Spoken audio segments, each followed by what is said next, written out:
everybody. Welcome to Northshore Online. We are so glad that you're here this morning. My name is Samantha. And I'm Brandon. Welcome again. We're getting in the Christmas spirit around here, as you can tell. We're super excited for this season. And we would love to hear from you. If you're joining us today, would you just say hi in the comments and also tell us where you're watching from? We'd love to know and connect with you in any way we can in this season. And be sure to share the stream. It has been so amazing to meet so many of you who are new to Northshore, because so many of our people shared the stream on Facebook or sent out a link in a text message. It's been so awesome to connect with you all. Yeah, totally. Because there's someone in your life who could really use this message today. So be bold, send it to them. And because we believe that Jesus can change absolutely everything for anyone. And that's what we're all about. So bring some hope to your neighbors and your friends and your family members this season. Send it to them. Yeah, and be sure, if this is your first time joining us, text Northshore to 97,000. Our team would love to connect with you, help you find your next step here at Northshore. So be sure to do that. But Christmas is here, like you said, Brandon. We are I'm ready. I wear this every day now. So. It's so good. It's just so your vibe with the band and everything. It's wonderful. I like it. Thanks. Have you guys decorated for Christmas yet? We are still holding to the day after Thanksgiving thing. So we plan to do that. Okay. Day after Thanksgiving. Okay. So, except it's after Thanksgiving already. By the time this happens, I guess yes. So Back to the Future wise, yes, we've already decorated. What I love now too is that it's socially acceptable to decorate. Everyone is allowed to decorate now, because I know there was a lot of controversy about whether or not pre-COVID, when are you allowed to decorate? Well, yeah, and just people before Thanksgiving, it's a hard no, you cannot decorate. We did. Nice, so good for you. We broke the rules, but whatever. But we're celebrating Christmas this morning, and the fact that we are starting our brand new Christmas series called It Would Take a Miracle. So we're going to play a game this morning. Nice. We're going to play Antler Ring Toss, and we'll be right back with that, because we got to get all set up here. See you soon.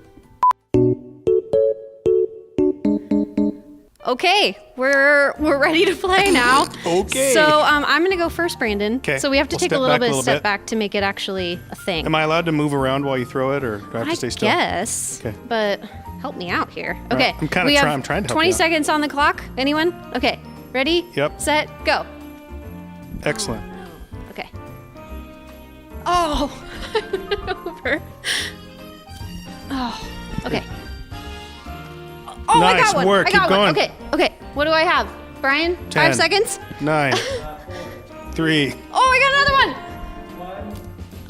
one. So she got 2? Ding, ding, ding. Okay. Nice. Okay. I got 2. Beat that, Brandon. Right. Okay. Are you ready? Yes. I'm going to put my mic down. Okay. This is serious. Okay. On your mark. Can you slide yours forward? Sure. I'll hold it like that. Okay.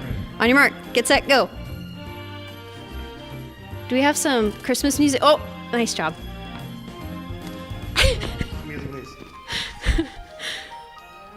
You got it. You got it. Did that go on, or is it in the middle of my head? So is that. I'm trying to help you out by moving. I don't know if it's helping. Ding, ding, ding. Wow. All right. I feel like that counts. I highly recommend this game. It's a good game. That was really fun. I think we should try to take these off now, because it's going to fall off anyway. Wow. Alrighty. Well, if you are just joining us this morning, welcome to Northshore Online. We are so excited that you're here with us today. And we're just celebrating Christmas, little game. But we also have Giving Tree happening, which has been, the response from our church family has just been incredible. Hundreds of kids have been sponsored so far, and we need to keep going because we have a goal. Yep. What's our goal? 1,500 kids. 1,500 kids. So if you don't know what Giving Tree is, basically $25 sponsors a child. This Christmas, it'll give them gifts and a meal at Christmas. And when you do, you can actually come in and pick up an ornament, just like this one.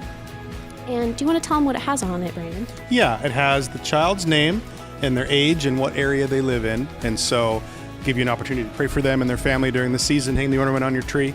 Yeah, super cool. So to get all the information, you can go to northshore.church/giving tree. You can sign up there to sponsor a child or 10 children, as many as you want. But service is about to get started, but before it does, we're actually going to take a look back at last week. Wolfgang concluded our series, Soul Food, so go ahead and take a look at this. He lifts me up, in other words, even when there are new restrictions, even when my business has to close or my job is uncertain, even with my kids struggling with at-home school, even when I'm nervous about the future, yet I will rejoice in the Lord. He is my hope. He is my strength. And this pattern shows up again and again and again. In the middle of uncertainty, in the middle of struggle, in the middle of darkness, people make the choice to worship, to acknowledge God for who He is and what He's done, even when they don't feel like it, and even when it isn't easy. And what happens? They find their souls nourished. They regain their perspective. They honestly address the issues in their own hearts. They remember that God is with them. Friends, things change. Maybe not all the circumstances change, but at a soul level, things change. What an amazing series that was for all of us. I loved what Sue said a couple weeks ago. I loved Jonathan's message, just reminding us to worship in this season. And it really was a valuable series for my life group and for a lot of our life groups too. Yeah. It is so crucial that we invite Jesus into that space in this season and not compartmentalize our spiritual life from our emotional life, from our relational life. It's all one life, and God wants to be a part of all of it. So, and if you are looking for a life group right now, that is a huge part of what I get to do on staff here at Northshore is help people connect in life group. And especially in this season, we all need it. So reach out to us. You can just reach out directly to me if you want to. I'd love to help you find a group so that we stay connected in this season and not be isolated. So. We love our life groups here. We do. Our life group had some amazing conversations as well throughout this Soul Food series, and we're really looking forward to our new Christmas series called It Would Take a Miracle, which starts today, obviously. Today. So the team is just about to get started. Let's worship together, and welcome to Northshore Online. We're so glad you're here.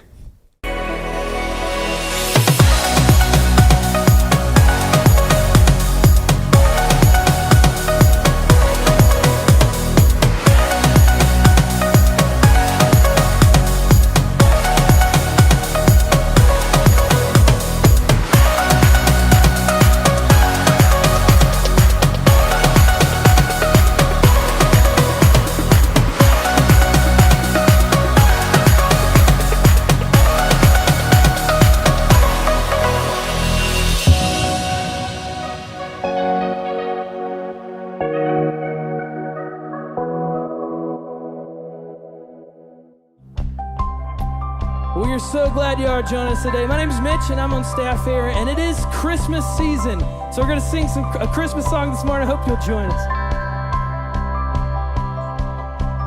Joy to the world, the Lord is come. Let earth receive her King. Let every heart prepare Him room. And heaven and nature sing. And heaven and nature sing. And heaven and nature sing.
joy to the world. We will sing, sing, sing.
Bow, mountains shake at the sound, just one name over all, Jesus reigns. I know.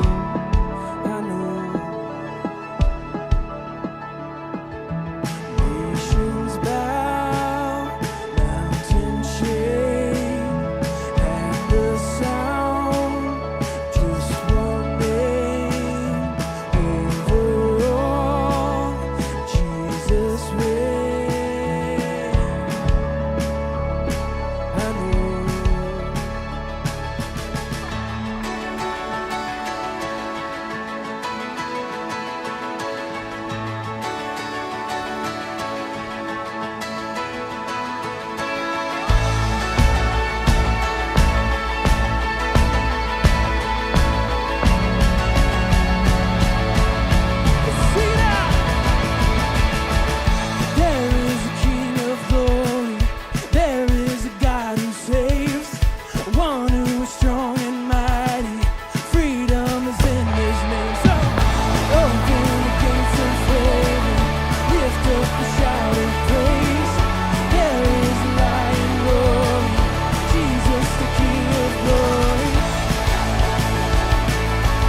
For those of you who are just joining us, welcome to Northshore Online. My name is Jonathan Wolfgang. I'm part of the team here, and we are so glad that you're with us today. Giving Tree is off to a fantastic start. I mean, we're only 2 weeks in, and we're already over 1,000 kids sponsored. I mean, that's about 2/3 of our original goal. But what's become clear is there's so much need in our community and our world right now. As you know, many of the kids we're supporting, they've been identified through our relationship with the local school districts. They've been identified through a partnership with a prison ministry that's supporting kids who have a parent in prison. But we've learned about another chance to make an impact for another 100 kids through our connections in this area through the foster care community. So as good a start as we're off to, now is not the time to let off the gas. One of the things I've always loved about this church is Northshore, you've always stepped up in big ways when it comes to needs and opportunities like this. And what could happen if we blow that original goal away and we're able to be even more generous with even more kids? See, I believe we can do it, and I think this is our chance. I've talked with people who are being creative, inviting neighbors and friends to be part of Giving Tree this year. One person who challenged everyone at work to be part of it. See, this is our opportunity to shine brightly in this challenging time. And of course, don't forget, this afternoon is your chance to come by to our Kirkland campus in person and to pick up your very own Giving Tree ornament. I'll be here along with some other members of our team, and we would love to see you this afternoon from 1 to 4. I hope I'll see you then. You know, Jesus said it is more blessed to give than to receive. And many of you know that. You know the joy that comes with being generous. And you continue to give, not only through Giving Tree, but through our ongoing ministry here at Northshore. And on this Thanksgiving weekend, we want you to know that we are so thankful for you, for your partnership in this ministry, for the difference that we're making together for our community in Jesus' name. And if you'd like to be part of giving in that way, you can give at the link there on your screen. Now, it's only 26 days until Christmas. It's hard to believe.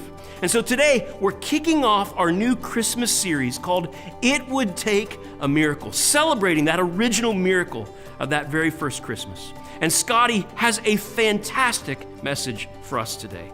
I'm glad you're here to be part of it. Check it out. Well, hey everybody, welcome to Northshore and to the official kickoff of Christmas season. Today is the first Sunday of Advent, but let's be honest, some of you have had the Christmas tree out or the decorations up for weeks already, right? Because it's been that kind of year.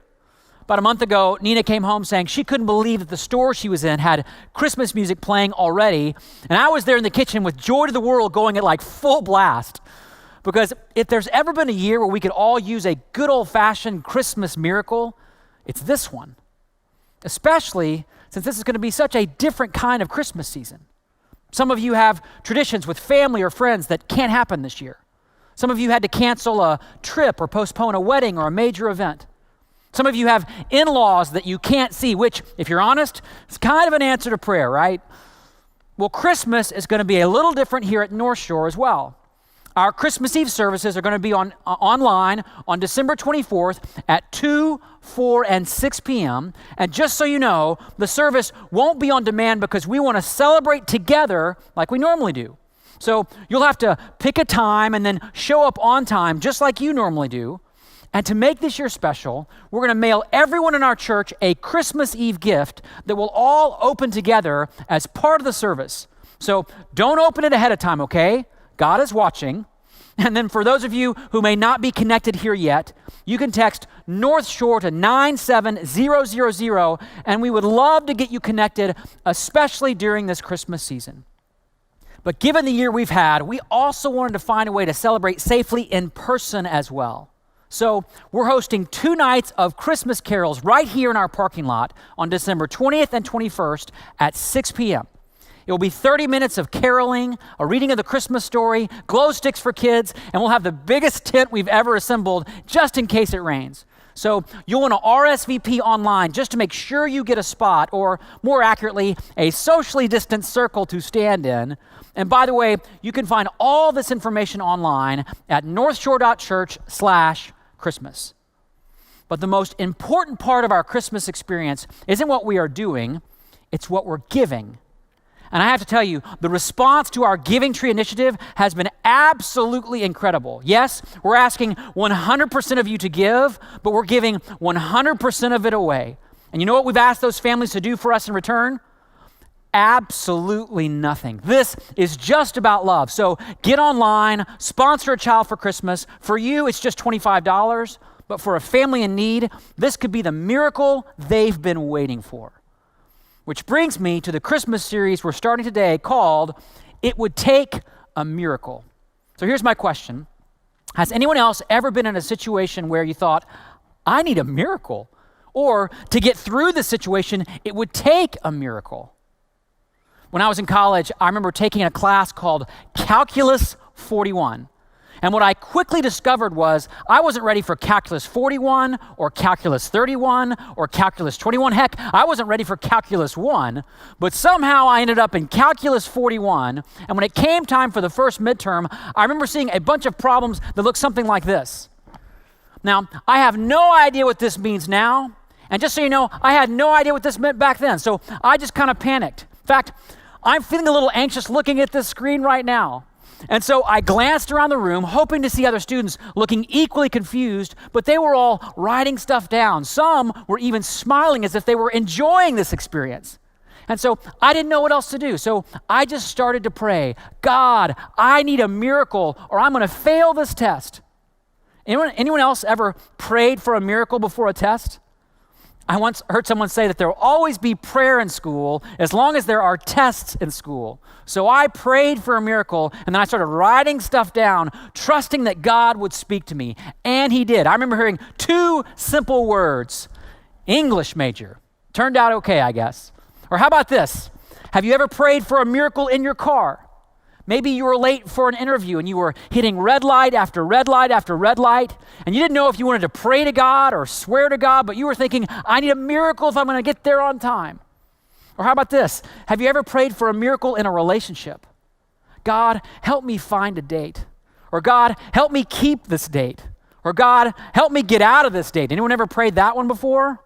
Hopefully it wasn't about the person you're sitting next to right now. You know, sometimes we need little miracles like that. And then sometimes we need much bigger miracles, don't we? Miracles that feel like a matter of life and death. A couple years ago, my dad had a bike accident, and the impact of the fall caused his brain to start bleeding inside of his head, but the doctors didn't know it. A few months later, my dad woke up and he couldn't move his leg. And then by the end of the day, he couldn't walk. It was like his whole body was shutting down. And so they went to the hospital, and the doctor said, there's bleeding in your brain, and we need to do an emergency surgery to relieve the pressure. My dad asked what the risks were, and the doctor said, the risk is that you don't wake up the same person, or you could lose your memory or your motor skills. There's even a risk you don't wake up at all. And I was 2,000 miles away trying to process all this news, wondering if I would ever see my dad again, or if he would ever recognize me again. And I just remember saying to God over and over in my heart, God, we need a miracle. God, we need a miracle. And praise God, my dad came through that surgery okay. But I would wager pretty much all of us have had a moment where you said, God, I need a miracle. Maybe there's been a diagnosis that's put your health or someone you know, their health at risk. Maybe there's a broken relationship in your life. Maybe there's an addiction you can't overcome. Maybe you're in a season of financial crisis, or maybe you've been battling discouragement or depression or physical pain, and it feels like you need a miracle just to get up in the morning. You know, it's interesting, across every culture, in every era of human history, people have asked, have hoped for, have prayed for miracles.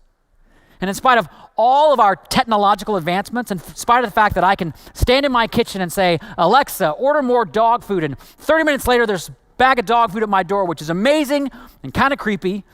But in spite of all that progress, when we find ourselves in situations that feel impossible, we don't just shrug and say, whatever. We say, God, I need a miracle. I mean, even people who struggle to believe in God hope for miracles. And I think Christmas is the best time of year to ask the question, do miracles really happen? I mean, can God still work miracles in our lives? Because Christmas, you see, isn't a story about gift giving or peacemaking. It's a miracle. I mean, think about it. The story of an infinite and all-powerful God who became a helpless baby in a manger, that's not just improbable, that's impossible until it happened. That's actually a great way to define the word miracle. A miracle is something impossible until it happens. Something impossible until it happens. And so, for the next few weeks, we're going to unpack some of the impossible until it happened moments in the life of Jesus, leading up to the greatest miracle of them all, God coming to be with us. And today, I want to start with one of the most impossible stories ever recorded in the Bible. It was written down by a man named Luke, who wrote one of the 4 accounts of Jesus' life. And Luke, as many of you know, wasn't just a writer, he was a doctor. He actually traveled extensively with the Apostle Paul, most likely providing medical care for Paul throughout his many afflictions and persecutions. Paul actually called Luke the beloved physician. And that's important because the story that Luke tells us is one that any doctor in his day or in our day would say, that's impossible until it happened. So if you have a Bible, you can turn to Luke chapter 7. You can also follow along with me here on the screen. Starting in verse 11, Luke writes this. He says, "Soon afterwards, Jesus went to a town called Nain, and his disciples and a large crowd went along with him." Now, up until this point, Jesus had been traveling throughout the region of Galilee, healing the sick. That's why there was a large crowd following him. He had cast out demons. He had healed Peter's mother. He made a disabled man walk. He cleansed someone of leprosy. He healed the servant of a Roman centurion. All these stories were powerful and wonderful moments. But think about it. If you were a skeptic, you might say, well, these were all, within the realm of possibility. People can recover. Bones can mend. Nerves can repair. The body's an amazing thing, Maybe these stories are more about good fortune than miracles. But you can't say that about what happened next. So Jesus comes to this little town called Nain. It was a full day's walk from where he had been staying, and it's the only time they ever went to this little town. It's almost as if he had to go, and he had to go that day. And he rolls in with this huge entourage, all the disciples and a large crowd, and as they approached the city gates to go in, there was another crowd of people coming out. Luke says this. As Jesus approached the town gate, a dead person was being carried out. Now, Luke, who's the doctor, is being quite technical in his language here. This is a dead body. No life, no pulse, no breath. And according to Jewish customs, the body would have been cleaned, anointed, wrapped in grave clothes, and then carried on a wooden stretcher to be buried outside the city. And this was not just the funeral for any dead person. Luke tells us that this was the only son of his mother, and she was a widow, and a large crowd from the town was with her. So Jesus shows up in a moment of total devastation. A widow has lost her only child. Just think of the deja vu she would have been feeling. She had walked this road once to bury her husband, and now she's walking it again to bury her only son. I mean, that's devastating in any context, but it's even more so for her. Why? Because you see, in that day, to have no husband or children meant she had no means of support, no viable status in the village, and no one to care for her in her old age. And Jesus would have not have just seen the crowd, he would have heard it from a long way off. See, in Middle Eastern culture, grief is not a private or quiet expression. It's loud, it's screaming, it's wailing. In fact, it was customary in that time to hire people to grieve even more loudly so that the family could grieve without making a scene. So here comes Jesus, totally uninvited. No one called for him. No one sent word to him. I mean, think about it. So many of his other miracles happened because people came to him saying, Jesus, I need a miracle. Like the friends who lowered a disabled man through a roof, or the woman who reached out and touched his cloak, or the people that brought a blind man to Jesus and begged him to heal him. But in this case, no one asked him to be here. No one expected him to be here. And I can imagine when she heard that this famous healer had come, her first thought was, well, he's too late. I mean, I prayed and prayed and prayed for my son, just like I prayed and prayed and prayed for my husband, and now they're both gone. By the way, have you ever felt like God was too late? Maybe you've been praying for something and God hasn't answered the way you wanted. And you're starting to wonder, does God even care? Because if he cared, he would have shown up before you lost your job. If he cared, he would have shown up before your spouse left you. If he cared, he would have shown up before your savings account was empty. And by the way, that's your story. You're not alone. The Bible is filled with stories of people who believed it's just too late. Think about Abraham and Sarah waiting for a child. Think about the Israelites being enslaved for centuries in Egypt. Think about David as he was running for his life from King Saul. Think about Esther as she was facing the extermination of God's people. Think about Daniel being thrown into a lion's den. That's about as too late as you can get. But they all made a decision to trust God anyway. And that's faith. Faith, you see, isn't just believing God's existence. It's trusting God's timing. It's trusting that whenever God shows up, he's right on time. And as messy and painful as this funeral procession was for that grieving mother, Jesus was right on time for what he wanted to do. And when he arrived, in spite of the crowds of people, guess what? He saw only one person. And it wasn't that dead son, it was the grieving mother. Luke says this, when the Lord saw her, his heart went out to her and he said, don't cry. Don't cry. It's just so simple. It's just so tender. I don't know if any other moment in the gospel is quite as tender as this one. In fact, the best analogy I can think of for this moment is that of a parent coming alongside a scared and hurting child that's feeling pain they don't understand and saying, don't cry, little one. Don't cry.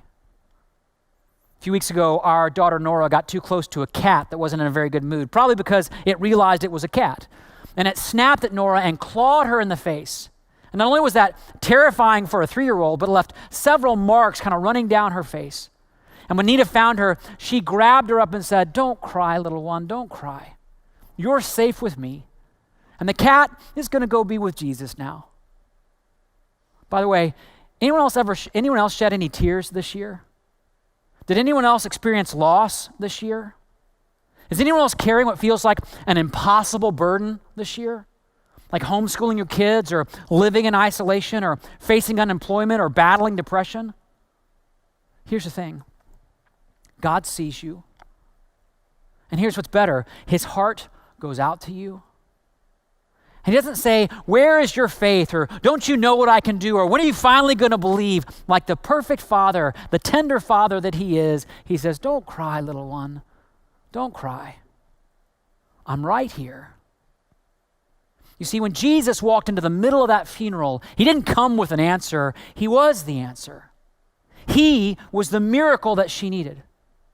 Some of you right now are praying for God to change your circumstances. When that's not what you need most. What you need most is for God to step into your circumstances, for God to step into your mess, for God to step into your pain. Because when God steps into your circumstances, when you let him take control of the scene, no matter how messy or painful it is, that's when the impossible starts to happen. Just like what happens for this woman. Luke says, then Jesus went up and touched the bier they were carrying him on, and the bearers stood still. Because you see, to touch the body or the stretcher would have made Jesus ritually unclean. You mean God is willing to get his hands dirty for our sake? Impossible till it happened. And then get this, he speaks not to the pallbearers or to the mother, he speaks to the dead guy. He says, young man, I say to you, get up. You mean God can overcome death and tragedy and injustice with just a word? Impossible till it happened. And then Luke, as if to make sure that we understand Jesus is talking to the guy who died. No life, no pulse, no breath. Luke says, the dead man sat up and began to talk. And by the way, wouldn't you just love to hear what he had to say? Like, where am I? Or get me out of these clothes. Or maybe even, you'll never guess what I just saw. Impossible until it happened.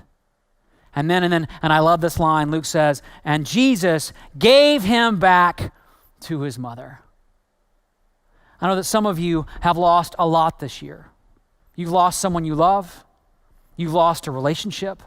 You've lost work. You've lost your sense of security. You've lost doing what you love. You've lost your joy. You've lost your hope. That mother in the story was on her way to bury the one last hope she had until Jesus came. He didn't come just to make her feel better. He came to give her back what she had lost. Friends, that's what the hope of resurrection is all about. We get it all back. All that sin had stained, all that injustice has taken, all that evil has overshadowed. I love how a pastor named Tim Keller put it. He said this: resurrection is not just consolation, it is restoration. We get it all back, the loved ones, the goods, the beauties of this life, but in new, unimaginable degrees of glory and joy and strength. Impossible, you say? Of course it is. Until it happened.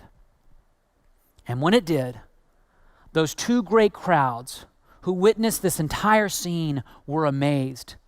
Luke writes this: they were all filled with awe and praised God. And it doesn't say that some were or many were. They all were filled with awe and praised God. A great prophet has appeared among us, they said. God has come to help his people. You see what's happening? This funeral is now a celebration. Their grief has been transformed to joy. And the most remarkable part of this story, most remarkable part of all this, it was based on nothing that they did. The text doesn't say they had great belief or passionate faith. They were just carrying a dead body. And the disciples who were there the entire time basically just disappeared into the background like extras in a movie. Because you see, the hope we have in Jesus is not based on what we can do, it's based on what he can do. Now, does that mean that our faith doesn't matter? Of course not. It takes faith to trust that the story is true. It takes faith to trust that God can do this in your life. But at the end of the day, our hope is not based on the strength of our faith. Our hope is based on the presence, the showing up of our God. And by the way, that's what the Christmas story is all about. Think about it. The shepherds weren't doing anything other than tending their sheep until God showed up. The Magi weren't doing anything other than charting the stars until God showed up. Joseph and Mary weren't doing anything other than planning a wedding until God showed up. I once heard someone say that Christmas isn't proof that we were faithful in our waiting. It was proof that God was faithful in his coming. God has come to help his people. That's the message of Christmas. And that means even if you think it's too late, Jesus can make a way for you. Jesus can open a door for you. Jesus can repair a relationship for you. Jesus can break an addiction for you. Jesus can restore a loss to you, even raise a life for you. Jesus can bring back what you've lost in your marriage. Jesus can heal what's been broken in your heart. Jesus can restore what's been missing in your sense of purpose every day. He can open a door to what you never believed was even possible. And that means whatever's happening in your marriage or in your family or in your career or in your health, your pain is not the end and your story is not done. Think about it. That widow would have been absolutely convinced that this funeral was the end of her story until Jesus came and said, "Don't cry, sweet mother. Don't cry. This tragedy is not the end, it's just the turning point." So what if God isn't asking you to wait until 2021 or the pandemic is over to experience new life and new hope? What if God has an impossible until it happens moment in store for you? What if the darkness you're facing right now doesn't have to be remembered as a tragedy? What if it's your turning point? You know, some years ago, some friends of mine had to bury their son. He was 8 years old. He died after a 2-year battle with cancer. And as a father, I have no idea how anyone can survive a road like that. But what I do know is that it was in the midst of that darkness that Jesus showed up. Listen to how they describe it. These are their words. They said, "This may seem strange, but we have never experienced God so intimately and so powerfully as when we were in the midst of our suffering. Don't get us wrong, our son's death brought us profound pain. We prayed hard, as so many people did. We resolved to trust God, but it was difficult. But it was as hard as we looked, we couldn't find any verse that promised that God would take away sickness and death. What we did find, however, were promises of how he would be with us and provide for us. And they said this, our lives will never be the same, but out of the depths of our misery, God parted the heavens and reached down. He didn't take death away, but he took away its sting, and in its place, he made us feel his faithful and abundant love, and for that, we rejoice. Rejoice. From tragedy to turning point, from a funeral procession to the promise of resurrection. And when that day comes in all its glory, when Jesus comes back that one last time, my friends, like that grieving widow, will get their son back. And that's our hope. And it only comes from Jesus. There's no other way. There's no other road. Only the God who showed up in a manger and died on a cross and walked out of a tomb can do this for you. The question is, do you believe that? Are you willing to risk everything to place your hope in Jesus and his plan and his timing, no matter what you're walking through? You know, when I think about that grieving widow and what she was feeling when her dead son sat up and began to talk, I can't help but think about another widow in the Bible who lost a son, Mary, the mother of Jesus. She'd already gone out to bury her husband, Joseph, when her son Jesus was arrested. She was there when he was beaten. She was there when he was crucified. She was there when he was wrapped in grave clothes and taken through the city gates to be buried in a tomb in the side of a hill. No life, no pulse, and no breath. But then 3 days later, that dead man sat up and began to talk. And I can imagine once again, he got to say to his mom, "Don't cry, sweet mother, don't cry. I told you this tragedy was not the end. It was just the turning point." I mean, what else could explain why in the book of Acts we find Mary gathered with the other disciples, no longer a grieving mother, but now a devoted disciple, ready to share the good news that there's still hope, there's still a plan, there's still a God who so loved this world that he turned his tragic death into our turning point. Impossible, you say? Of course it was, until it happened. And he can do the impossible in your life too. He can do the impossible in that relationship. He can do the impossible with that addiction. He can do the impossible with that story, that secret, that regret, that struggle. Because God has come to help his people. And maybe, just maybe, it's time to let him help you. So if you would all close your eyes for just a moment, and let's take a moment and just talk to God. So with your eyes closed, let's pray. Maybe right now you've never fully put your faith in Jesus. You've never made a clear decision to trust him. Well, today could be your turning point. And so you can just say these words to God right now. God, thank you for coming to help me. Thank you for coming to die for me. Thank you for forgiving my sins on that cross. Jesus, today I am placing my trust in you and in your plan and in your timing. You can make those words your prayer. And by the way, if that's your prayer today, let us know. We would love to walk with you and help you discover how to live in this great hope. Don't let this moment pass. Reach out. Today could be your turning point. And for those of you who've already placed your hope in Jesus, what if God is calling you to be that miracle for somebody else? To show up in somebody else's life, even if it's messy, even if you don't have all the answers. Maybe God is putting a name on your heart right now, a person for whom you need to show up, a person that you could be that miracle for. Jesus, you are our great hope because you showed up. And what you did for that grieving widow, you can do for us today. You can make a way. You can open a door. You can forgive a sin. You can restore a relationship. You can heal a hurt. You can even raise a life. So do it again, Jesus. Do it again for our sake and for your glory. And we pray this in your glorious name. And everybody said, amen.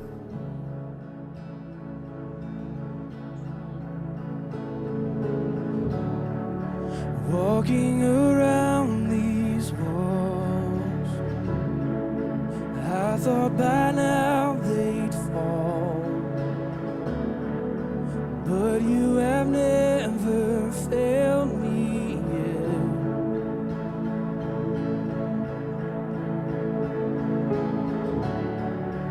Waiting for change to come, knowing the battle's won. For you have never failed me yet.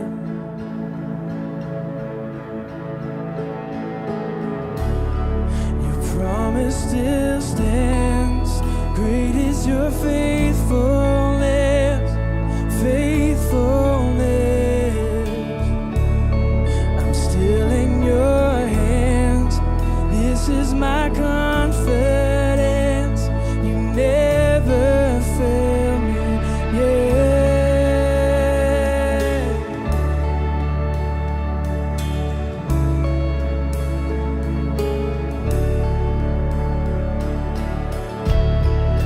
I know the night won't last.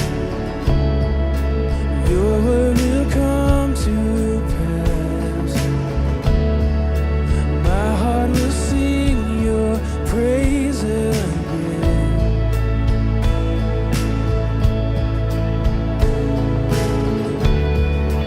Jesus, you're still enough. Keep me within your love. My heart will sing your praise again.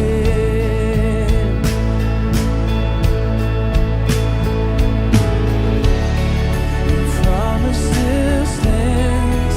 Great is your faithfulness, faithfulness. I'm still in your hands. This is my confidence. You never fail. Your promise still stands. Great is your faithfulness, faithfulness. I'm still in your hands. This is my confidence. You never fail me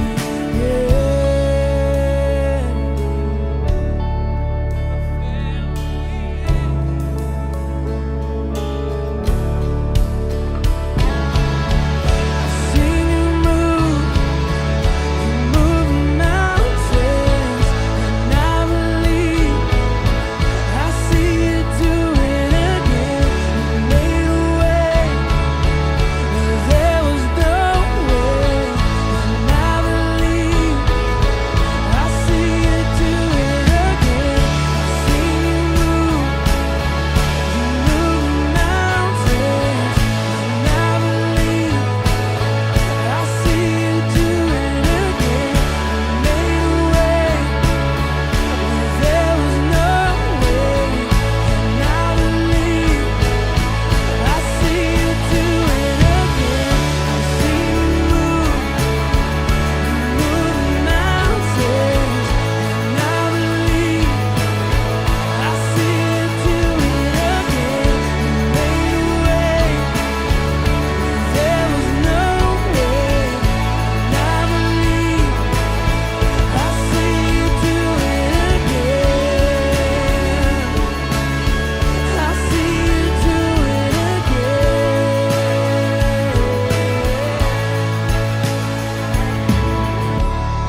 Your promise still stands. Great is your faithfulness, faithfulness.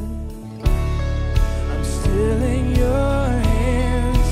This is my confidence. You never fail.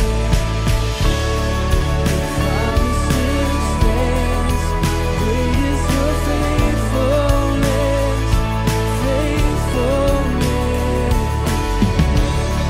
I'm still in your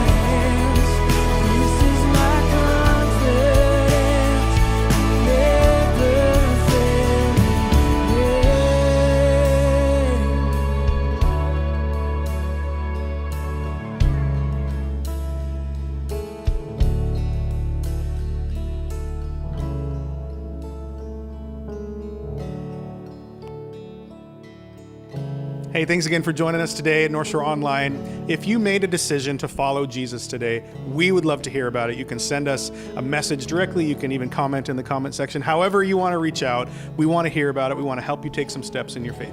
And we are so excited to be celebrating communion again with each other with drive-through communion next Sunday, December 6th from 1 to 3 p.m. right here on our campus. So we hope you'll come on by and celebrate communion with us. But again, we are so thankful that you were here with us this morning. We hope to see you back next week right here at Northshore Online.